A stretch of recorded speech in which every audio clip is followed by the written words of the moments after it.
हाँ हाँ थाकल पियासल माई अइली अंगना निनिया के मातल बाड़ी खोलस ना नयना।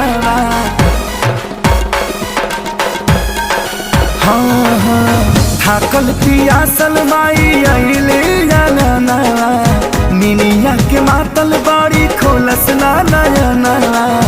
एहो धनी लावा पूजवा कथरिया सजाई के एहो पिया जगावल जाहु माई के भोगवा लगाई के नाता सुनी ले आई पंडित जी के बोलाई के। एहो पिया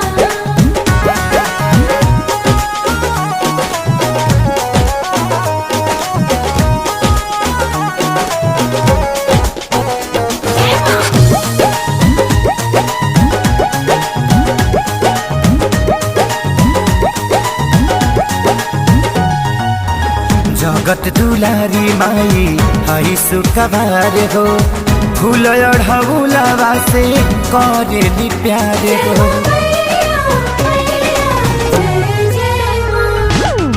गैया के दूधवा में जौरिया बनाए सोने के पीढ़वा पा मैया के बैठाए।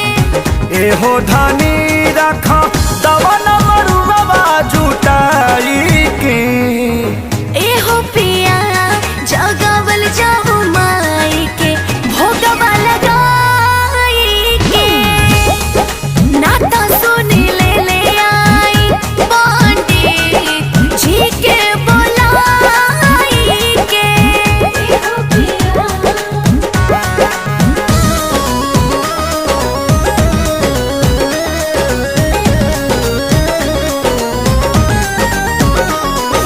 जागी मैया जागी मैया जागी हो जागी मैया जागी हो सीना वाली जय मां। कुश के चटैया बिछाव तनी झार के गंगा जी के पानी धर कलसा में ढार के।